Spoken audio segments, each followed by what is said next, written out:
परीक्षित महाराज का, और दूसरा नरेशन किनका चल रहा है? सौनकादि ऋषि और सुत गोस्वामी का। और फिर ये आगे और बताएंगे किसके बारे में? मैत्री मुनि और विदुर जी की बात चर्चा, और भी चर्चा उसमें होती है। तो वहां से हम आगे बढ़ेंगे। आज जब नारद मुनि आगे प्रकट हो गए सामने, पहले प्रार्थना कर लेते, सॉरी एक बार। ओम अज्ञानतिमिरान्धस्य ज्ञानञ्जनशलाकया चक्षुरुन्मिलितं येन तस्मै श्रीगुरुवे नमः। वाञ्छाकल्पतरुभ्यश्च कृपासिन्धुभ्येव च पतितानां पावनेभ्यो वैष्णवेभ्यो नमो नमः। जय श्री कृष्ण चैतन्य प्रभु नित्यानंद श्री अद्वैत गदाधर शिवासादि गौर भक्तवृंद। हरे कृष्णा कृष्णा कृष्णा हरे हरे, हरे राम राम राम हरे। ओम नमो भगवते वासुदेवाय। ओम नमो भगवते वासुदेवाय। ओम भगवते वासुदेवाय। ओम नमो भगवते वासुदेवाय। ओम नमो भगवते वासुदेवाय। ओम नमो भगवते वासुदेवाय। हरे कृष्णा। तो पिछले नारद मुनि पिछले वाले अध्याय में पधार चुके थे और व्यासदेव जी के सामने आ गए, है ना। तो व्यासदेव जी के सामने आ गए तो नारद मुनि कहते हैं, नारद मुनि पूछते हैं व्यासदेव जी से कि आप इतने दुखी क्यों लग रहे हो, क्या बात है, क्या कारण है? क्या आप मन या शरीर को आत्म साक्षात्कार का लक्ष्य मानकर संतुष्ट हो? कहते हैं कि जब तक एक व्यक्ति, प्रभुपाद तात्पर्य में लिख रहे हैं इसके, जब तक एक व्यक्ति आत्म साक्षात्कार की स्थिति पर नहीं आएगा तब तक वो प्रसन्न नहीं रह सकता। कहते हैं जब तक प्रसन्न नहीं रह सकता जब तक सचमुच वह आत्म साक्षात्कार को प्राप्त ना हो जो भौतिक शरीर तथा मन से परे है। अगर कोई जीवन में सच्ची वास्तविकता सुख चाहता है तो उसे इस स्तर पर आना ही पड़ेगा। इसके लिए भगवत गीता में भगवान कहते हैं ब्रह्मभूत प्रसन्नात्मा न सोचती न कांक्षति। तो जो ब्रह्मभूत हो चुका है, जो आत्म साक्षात्कार की स्थिति पर स्थित हो चुका है, उसे क्या है, ना तो वो सोचता है, ना वो लेमेंट करता है पास्ट की चीज़ों से, ना वो भविष्य को लेकर अहंकार करता है। वो दोनों चीज़ से परे है। और आप संसार में देखेंगे हर कोई इन दोनों चीज़ों को लेकर परेशान है कि नहीं? लेमेंट करता है कि मैं अगर उस समय ऐसा कर लेता, अगर मैं MBA की जगह MBBS में एडमिशन ले लेता तो बात कुछ और होती है कि नहीं? ऐसा करते हैं, सोचते हैं कि नहीं सोचते? MBBS वाले सोचते हैं इंजीनियरिंग में ले लेते तो इतना हमको घिसना नहीं पड़ता, आराम से हो जाता, कहीं ना कहीं जॉब लग जाती। तो इस तरीके से हर कोई किसी ना किसी बात को लेमेंट करता है। कोई इस बात को लेमेंट करता है, अरे मैं तो वहाँ प्लॉट लेके डाल देता, आज उस प्लॉट की कीमत इतनी बढ़ गई, बताओ। तो वर्मा जी का प्लॉट आज देखो कैसे कितना बढ़ गया है, उसी को देख कर दुखी रहते हैं और आगे के लेकर परेशान रहते हैं, आगे क्या होगा, आगे क्या होगा। डिप्रेशन का सबसे बड़ा मूल कारण यही है, आदमी सोच के डरता है भविष्य में क्या होगा, भविष्य में क्या स्थिति होगी, इसलिए प्रसन्न कोई नहीं है। मगर जो आत्म साक्षात्कार हो चुका है, जिसको हरिनाम में रस आ गया है, जो अखंड हरिनाम कर रहा है, हर समय हरिनाम ले रहा है, हर समय भक्तों की सेवा कर रहा है, उसे कुछ नहीं चाहिए जीवन में, ना सोचती ना कांक्षति, वही खुश है इस संसार में और सब दुखी हैं। इसलिए हमारे अमोगला प्रभु कभी कभी कहते हैं कि माया का दास सदैव उदास और भगवान का दास सदैव बिंदास। तो जो भगवान का दास है वो सदैव बिंदास रहता है, बाकी संसार में सब उदास हैं। ऐसे हम जब शादी में जाते हैं कभी कभी देखते हैं डीजे पर लोग डांस करते हैं, तो डीजे पर डांस करते हैं तो थोड़ी देर डांस कर पाते हैं, ज़्यादा देर नहीं कर पाते हैं। उन्हें डांस करने के लिए कुछ थोड़ा फिर लगाने पड़ते हैं, कुछ फिर डांस करते हैं, पैर नहीं उठता। हमारा भी हमारे भक्त की शादी हुई है, भक्त की शादी में हुई तो हरे कृष्णा कीर्तन में डांस हुआ और डांस चल ही रहा है। लोग परेशान हो गए, लड़की वाले दोनों बोले भैया थोड़ी देर बंद कर दो इसको, अब बाकी कार्यक्रम में भी होना है। और कुछ नहीं था, ओनली मृदंगता करताल थी, तो भक्त लगे हुए डांस करने में। तो भक्तों का एंजॉयमेंट ही पूरा अलग है ना। तो नारद मुनि ये कह रहे हैं कि बोला आप जब तक सुखी नहीं रह सकते, जब तक आप क्या है शरीर और मन के स्तर पे हैं तो आप सुखी नहीं रहेंगे। उनको शिक्षा दे रहे हैं एक्चुअली में, ये हमारे लिए है कि भागवतम का इंपोर्टेंस क्या है, क्या इंपोर्टेंस है भागवतम का। व्यासदेव जी को पता है, ऐसा नहीं कि उनको नहीं पता है कि मैंने कहाँ गड़बड़ कर दी, उनको पता है। मगर फिर भी वो गुरु के पास गए कि भैया आप बताओ मैंने कहाँ गड़बड़ करी है। हमको सारी चीज़ें पता होती हैं, कभी कभी पता है जब एक आप भक्ति में 10-12 साल रह लेते हो ना तो आपको सारे चौकड़ी समझ में आ जाता है मैं कहाँ गलती कर रहा हूँ, कहाँ नहीं कर रहा। मगर फिर भी गाइडेंस का जरूरत है, हर किसी को गाइडेंस चाहिए। तो हम ज्ञानी हो गए अपने आप में, ये सबसे बड़ी माया है। अरे हमें कोई जरूरत नहीं किसी की, समझ रहे आप। व्यासदेव जी भी संग ले रहे हैं कि नारद मुनि आप बताइए मैं क्या करूँ। तो आए कहते हैं कि आपकी जिज्ञासा पूर्ण है, आपने अध्ययन भी पूरा किया है, इसमें संदेह नहीं है कि आपने महाभारत नाम के महान ग्रंथ को रचा है जो वैदिक फलों के विशद व्याख्या से युक्त है। आपने महाभारत भी रच दिया, यू आर परफेक्ट। आपने महाभारत में सब कुछ बताया है और सबके लिए है महाभारत, चाहे स्त्री हो, चाहे शूद्र हो, चाहे वैश्य हो, सबके लिए है, दुष्बंधु हो, सबके लिए है ना। आपने निराकार ब्रह्म विषयक उसके प्राप्त होने वाले ज्ञान को अच्छी तरह से लिपिबद्ध कर दिया। आपने सब बताया है। मेरे प्रभु, आप इन सब बातों के करने के बाद भी क्यों व्यर्थ निराश हो रहे हैं? क्या कारण है निराश होने का? क्यों निराश हो रहे हैं? आपने सब बता दिया, महाभारत भी बता दिया आपने, सब कुछ बता दिया ना। Why are you unhappy? Please tell me. तो श्रील वैष्णव कहते हैं, आपने मेरे विषय में जो कुछ भी कहा है वह पूर्ण रूप से सत्य है। मैं इन सब के बावजूद मैं संतुष्ट नहीं हूं। अतः मैं आपसे अपने असंतोष का मूल कारण पूछ रहा हूं, क्योंकि आप स्वयंभू हैं।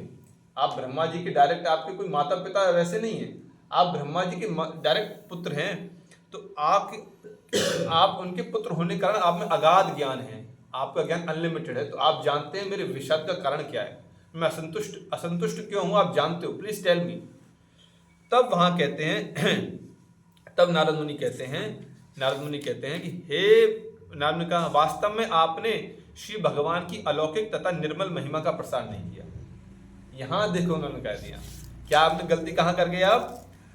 भगवतो अमलम तदर्शनम खिलम। आपने क्या किया? भगवान की महिमा का वर्णन नहीं किया। जो दर्शन परमेश्वर की दिव्य इंद्रियों को तुष्ट नहीं कर पाता वह व्यर्थ समझा जाता है। क्या है प्रभु? जो दर्शन परमेश्वर की इंद्रियों को तुष्ट नहीं कर पाता वो कैसा है? व्यर्थ है, किसी काम का नहीं है। यानी कि अगर कोई ज्ञान हम पढ़ रहे हैं, हमने देखा बहुत सारे लोग हैं अनेक प्रकार के नोवेल पढ़ते हैं। किसी को इतना शौक होता है, मैं एक यूट्यूब पे वीडियो देख रहा था, एक डायरेक्टर का, फिल्म डायरेक्टर है बड़ा, उसका पूरा का पूरा कमरा, पूरा घर प्रभु जी किताबों से भरा पड़ा है। उसने एक राइटर नहीं छोड़ा होगा, रशिया से लेकर यहाँ इतना लोग पढ़ते हैं, बाप रे बाप। किसी की क्या थिंकिंग है, किसी की मानसिकता पर उसके नोवेल के ऊपर एक और नोवेल लिखा जा रहा है, उसके ऊपर फिर पीएचडी की जा रही है। मगर यहाँ कह रहे हैं कि भैया जो भगवान की इंद्रियों को तुष्ट नहीं कर पाए वो कैसा है? व्यर्थ है। ये हमारे मेरे वाक्य नहीं है, ये भागवतम के वाक्य हैं। अखबार में लोग चाटते रहते हैं, हमने देखा है, बुजुर्ग लोग हो जाते हैं पूरे दिन अखबार एक लाइन नहीं छोड़ते अखबार के। मैं पहले मकान में जहाँ रहता था वहाँ एक बुजुर्ग थे प्रभु जी, तो वो उनकी आयु थी 90 साल। कान में ये लगा रखा था और नकली दांत से वो खाना खाते थे। उसके बाद वो सुबह लेके बैठते थे अखबार को और शाम तक मैं देखता था अखबार को चाटते रहते थे पूरे टाइम। उनका जीवन उसी को, अखबार अगर नहीं आया तो उनके मालूम प्राण पखेरु हो जाते थे कि अखबार नहीं आया आज। तो ये पर वो क्या अपने जीवन का क्या है मूल उद्देश्य, क्या वेस्ट कर रहे हैं? ये भगवान की इंद्रियों तुष्ट कर सकता है क्या? अरे अखबार तो रोज रद्दी में चला जाता है, कल का अखबार पढ़ता है कोई नहीं पढ़ता, ताजा अखबार पढ़ता है। भगवत गीता थोड़ा ना कभी बासी होती है, वो तो पुरानी 5000 साल पहले आज भी वही है कि नहीं? तो आगे कह रहे हैं, हे महामुनि, यद्यपि आपने धार्मिक कृत्य इत्यादि 4 पुरुषार्थों का विस्तार से वर्णन किया है, किंतु आपने परम भगवान वासुदेव की महिमा का वर्णन ही नहीं किया। भाई आपने धर्म, अर्थ, काम, मोक्ष सबका वर्णन कर दिया, बहुत बढ़िया, मगर आपने जो भगवान की महिमा है वही छोड़ दिया, आपने क्रक्स ही छोड़ दिया। क्या फायदा? अब देखिए आय का जो श्लोक आता है ना, आय का जो श्लोक है ना, मैं कहूंगा ये सबको याद करना चाहिए। क्या करें? देखिए, केवल भगवत महिमा का गुणगान ही इससे आगे वाला है, मैं फिर भी इसको पढ़ रहा हूं। केवल भगवत महिमा का गुणगान ही संपूर्ण ब्रह्मांड के वातावरण को शुद्ध कर सकता है। जो वाणी श्री भगवान की महिमा का वर्णन नहीं कर सकती उसे साधु पुरुष कौओं के तीर्थ स्थान के समान मानते हैं। परमहंस व्यक्ति दिव्य लोकों के निवासी होते हैं, अतः उन्हें ऐसे स्थान में कोई आनंद नहीं मिलता। न यत् चरित्र पदम हरे यशो जगत पवित्रम प्रगणित करेचिन तद बायसम तीर्थम मुष्यन्ति मानसा न यत्र हिंसा निर्मित शिक्षया। क्या कह रहे हैं? क्या कह प्रभु जी बताइए? जो लिटरेचर भगवान का गुणगान नहीं करता वो किसके समान है? कौओं के समान। क्रोस कहाँ बैठते हैं? गंदगी में जाके, है ना? क्या करते हैं? गंदगी की वजह डस्ट खाते हैं, गंदा खाते हैं, तो वो किसके समान है? कौओं के समान है। और भक्त किसके समान है? हंस के समान है। भक्त हंस कहाँ रहता है? साफ पानी में रहता है। कहते जो परमहंस हैं वो हंस हैं और वो क्या करते हैं, साफ पानी में रहते हैं, भगवान का गुणगान करते हैं, उसी में आनंद लेते हैं, वही उनका जीवन है, वही प्राण धन है उनका। ये है दिगंता। और आगे क्या कहते हैं, तद्वाद विसर्गो जनता विप्लवो यस्मिन् प्रति श्लोके कवदप्ति नामना यनंतस्य शोकितानि यत् श्रवन्ति गायन्ति गृह्णन्ति साधवा। इसे याद करना चाहिए सबको, अमेजिंग श्लोक। कह रहे हैं दूसरी ओर जो साहित्य असीम परमेश्वर के नाम, यश, रूप और लीलाओं की दिव्य महिमा का वर्णन से पूर्ण है, वह कुछ भिन्न ही रचना है जो इस जगत की भ्रमित सभ्यता के अपवित्र जीवन में क्रांति लाने वाले दिव्य शब्दों से ओतप्रोत है। ऐसा दिव्य साहित्य चाहे वह ठीक से ना भी रचा हुआ हो, ऐसे पवित्र मनुष्य द्वारा सुना, गाया तथा स्वीकार किया जाता है जो नितांत निष्कपट है।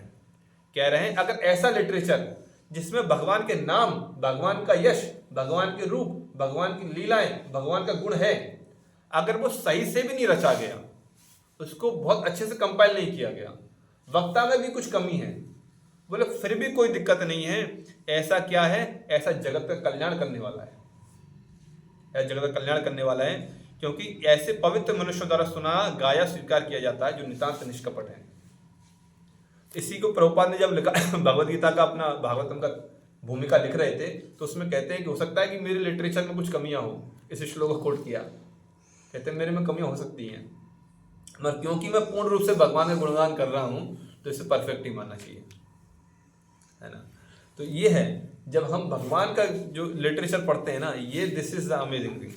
इसीलिए अगर किसी के जीवन में कोई शंका है, कोई दुविधा है, कोई विचलन है, कोई परेशानियां हैं, उसको किसका शरण लेना चाहिए, प्रभु भागवतम का शरण लेना चाहिए, द लिटरेरी इनकार्नेशन। मगर हमारा दुर्भाग्य ये है कि हमारा रहने के बाद भी हमारा प्रायोरिटी नहीं है जीवन में कि हम कुछ पढ़ें, कुछ अपने जीवन में लेके आए। आप समझ रहे हैं, जब तक जीवन में हम इसको प्रायोरिटी नहीं बनाएंगे तब तक हमारा जीवन में हम हमेशा कंफ्यूज रहेंगे, परेशान रहेंगे, हताश रहेंगे और नाना प्रकार की चीज़ों का आश्रय लेंगे। मगर जीवन का जो मूल उद्देश्य है वो क्या है, भागवतम का आश्रय लेना। समझ रहे हैं आप। तो इस प्रकार से आत्म साक्षात्कार ज्ञान समस्त भौतिक आसक्ति से रहित होने कारण रहित होने पर भी शोभा नहीं देता। यदि वह अच्युत ईश्वर के भाव से शून्य हो तो फिर उन सकाम कर्मों से क्या लाभ यदि भगवान की भक्ति के लिए काम ना आ सकें, जो स्वभावतः प्रारंभ से ही दुखप्रद और क्षणिक होते हैं। यह है भागवतम। देखिए हर श्लोक में भक्ति की महिमा है, हर श्लोक में भक्ति की महिमा है। This is Bhagavatam. इसीलिए इसको कोई टच नहीं कर सकता, कोई टच नहीं कर सकता है, क्योंकि हर एक श्लोक भगवान के गुणगान है, हर एक श्लोक में भगवान की भक्ति का इसमें बताया गया है। ठीक है प्रभु, इसको आगे थोड़ा सा और आगे इसको देखेंगे बाद में। हरे कृष्णा कृष्णा कृष्णा हरे हरे, हरे राम राम राम।